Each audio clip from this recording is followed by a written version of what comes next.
The first day of school is 1 month away. The city's Department of Education still trying to come up with a suitable reopening plan.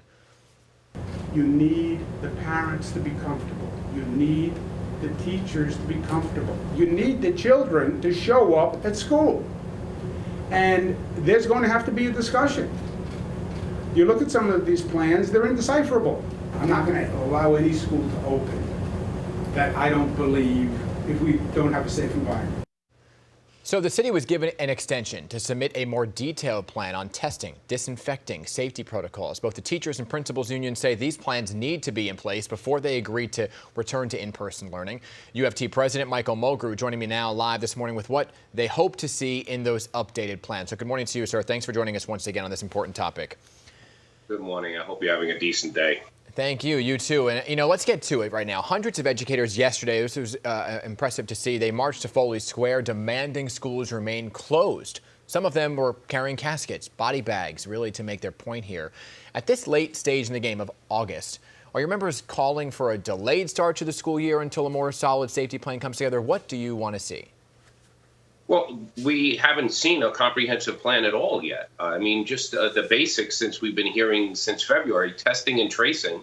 The city submitted a plan that is completely inadequate on any sort of basic testing and tracing. And we thought at least that piece would be solid because science is pretty clear now. And that seems to be the two of the major pieces you need. But there's nothing in that plan really that is dedicated to the school system. So the teachers are rightly frustrated and angry and fearful. We've been trying to engage City Hall since April, and they wouldn't engage with us until July. So it's been, we have a big challenge ahead of us. And, in testing and tracing, they want to see every teacher get tested prior to the school year. You want more than that as well, right? But the union and the governor not on. Go ahead. Yeah, we need constant, random, intermittent testing. We need a testing capacity dedicated to the school system. And then we have to make sure we have contact tracing also, because that's the way you stop the spread of this virus. I mean, I know at this point, most people have given up on government, but, common sense at this moment. This is New York City. We went through this, and every morning, all you hear is the doctor saying the same thing over and over. What is the testing and tracing regimen of an area? That's what's going to keep an area safe. Well, our school system with adults is over 1.3 million people walking into buildings. So I think we should have a dedicated testing and tracing system. The governor said no one wants to force the teachers to go to work against their will, right? Mm-hmm. But it looks like schools are going to open in one way or another sometime in the fall, whether it's delayed or not. So what steps is the union prepared to take to stop that from happening? Or if a teacher says, you know what, schools reopen, but I don't want to go back, what happens to that teacher? Well, the teacher, we have a lot of teachers right now filing for medical accommodations. The Department of Ed and the city has agreed medical accommodations need to be supplied for those who have underlying medical conditions. We still have a lot of other people in really tough situations, caring for elderly family members, caring for people at home who have underlying medical conditions. And at this point, the city, we have not been able to come to an agreement on any sort of consideration for them. For us as a union, if it's not safe, if we don't see a plan that an independent medical team is saying us this is the right plan, if we don't have that, then we will do what we need to do to make sure that our members and our school communities, the children, are safe. Because the other piece here is we have parents constantly asking us and saying, can you guarantee that my child will be safe going into your school and that my child will come home and not cause a spread of a virus inside of our house? We get that daily from parents. I mean, there's no guarantee. You can't guarantee. That's not possible to guarantee. Correct. But when you say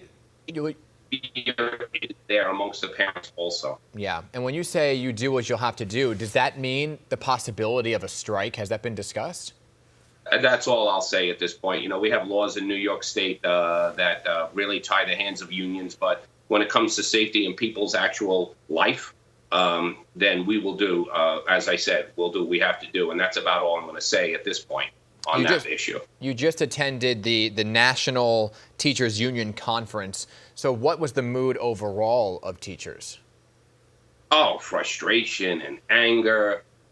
This schools being used as political pieces on a board at a state and local level. I'm part of, I'm the AFT, National Union Vice President. We had to sue the state of Florida People have just given up on any faith in responsible government at this point in And time. I don't want to cut you off here, but we're out of time, and I do want to ask you one more time because I'm not sure we got the answer. If a teacher says, "I don't want to go to work, I don't feel safe," right? But their school, their classroom is still open. What happens to that teacher? Do they lose their job? Are they in threat of losing their job? They need to contact us right away, and we'll. There's different leaves that they are allowed to take.